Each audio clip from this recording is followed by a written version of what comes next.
రాయదాని అట్లా మాట్లాడగట రా నువ్వు రా.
ఇది రామగుండం ఏరియా ఓసిపి 2లో స్పెడర్.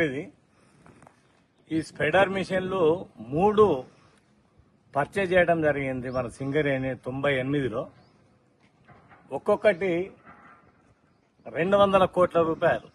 ఈ మిషనరీ 200 కోట్ల రూపాయలతోటి 3 మిషన్లు తీసుకొచ్చారు. 600 కోట్ల రూపాయలు పెట్టి తీసుకొచ్చి లోపల క్రషర్స్ ఉంటాయి. ఆ క్రషర్స్ ఓబీ మట్టి డంపర్లతో పోసిన తర్వాత అది క్రష్ అయి ఈ స్ప్రెడర్ అంటే మన బెల్ట్ ద్వారా ఈ స్ప్రెడర్లకు వచ్చి స్ప్రెడర్ తోటి అవుట్ డంప్ అవుతుంటది మట్టి. ఇది ఈ కాంబినేషన్లో ఓసిపి 2లో క్రషర్ అండ్ స్ప్రెడర్ కాంబినేషన్లో OC2 నడిచింది.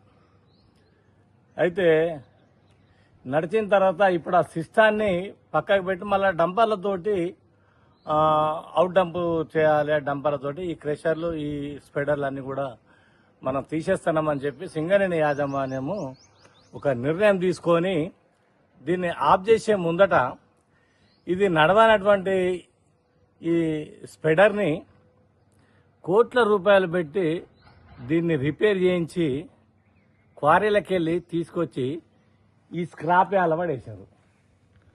మరి ఈ కాంబినేషన్ మనం బంద్ చేస్తున్నామని తెలిసిన తర్వాత 1000 కోట్ల రూపాయలు పెట్టి దీన్ని ఎందుకు రిపేర్ చేయించారు? రిపేర్ చేయించి క్వారీలకు వెళ్ళి తీసుకొచ్చి ఇక్కడ ఎందుకు పడేసారు? ఇక్కడ పడేస్తే ఇప్పుడు దీంట్లో సామాన్లు మొత్తం కూడా దొంగల పాలైపోయింది. కేబుళ్ళు, మోటార్లు అన్ని ఎత్తుకపోతారు. ఇక్కడ ఎత్తుకపోయే బట్టి ఇప్పటికి 4-5 సంవత్సరాలు అవుతుంది. దీన్ని పట్టించుకునేటోడు లేడు. మరి సింగరేణి సొమ్ము మొత్తం కూడా ఇగో ఈ విధంగా నాశనం చేస్తున్నారు సింగరేణిలో అధికారులు. మరి దీనికి బాధ్యులు ఎవరు? ఈ 1000 కోట్ల రూపాయల మిషనరీ ఇట్లా స్క్రాప్లో పడేసి దీన్ని రిపేర్ చేయించి మళ్ళా రిపేర్ చేయించి మంచిగా బందోబస్తుగా చేయించి కొబ్బరికాయ కొట్టి తీసుకొచ్చి ఈడ పడేసాం. స్క్రాప్లో పడేస్తే ఈ స్క్రాప్లో మొత్తం దొంగల పాలు అయిపోతుంది మొత్తం కూడా. మరి సింగరేణి యాజమాన్యము దీన్ని పట్టించుకోవాలి. మరి విజిలెన్స్ డిపార్ట్మెంట్ మన సింగరేణిలో ఉన్నదని బాగా ఎక్కువ చెప్తారు కదా. మరి విజిలెన్స్ డిపార్ట్మెంట్ ఏం చేస్తుంది? మరి ఈ కోట్ల రూపాయల మిషనరీ రిపేర్ చేయించిన GM ఎవరు? దీనికి బిల్లు ఎట్లా శాంక్షన్ అయింది? అసలు ఈ క్రెషర్ని ఈ స్ప్రెడర్ని మనము బంద్ చేస్తామని డైరెక్టర్ మీటింగ్లలో చెప్పిన తర్వాత దీన్ని ఎందుకు పర్చేజ్ చేసినారు? మోటార్లు, ఈ కేబుల్ ఇవన్నీ కూడా ఈ సింగరేణి లాస్ కావడానికి ఇదొక కారణం కదా. ఇది OCP 2 ఇది ఒక పెద్ద కుంభకోణం. ఇప్పుడు మనము స్టోర్లకు పోతే స్టోర్లో ఈ మిషనరీ ఐడిల్ దీనికి సంబంధించిన స్పేర్స్ మొత్తం కూడా మోటార్లు మొత్తం కొత్తవి మనకి స్టోర్లలో ఉన్నాయి.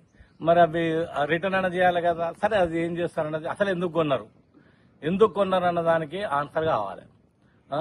ఈ విధంగా సింగరేణి మొత్తాన్ని కూడా నాశనం చేస్తున్నారు సింగరేణి యాజమాన్యం, ప్రభుత్వాలు ఇవి కలిసి ఈ OCP 2లో ఇంత పెద్ద కుంభకోణం నడుస్తుంది.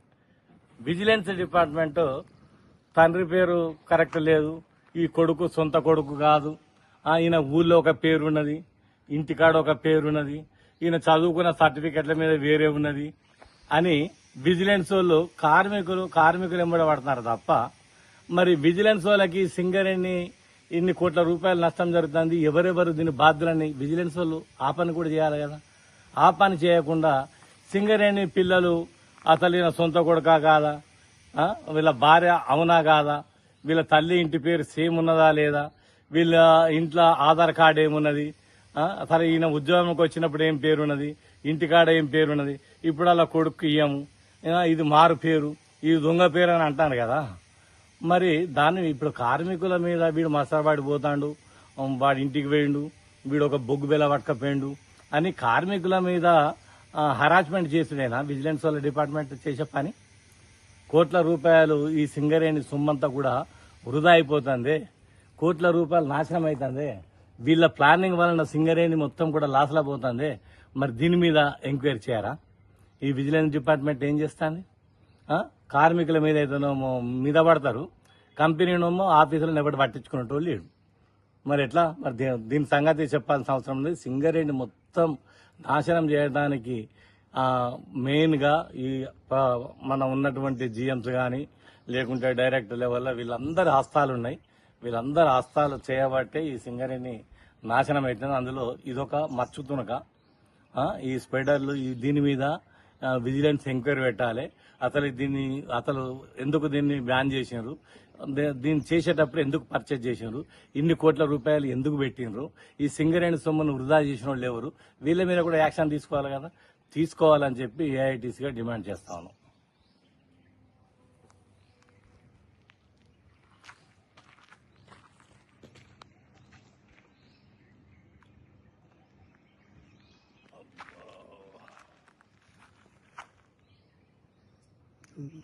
ఓకేనా? బ్యానర్ వేసుకుంటా అయిపోయిందా? మన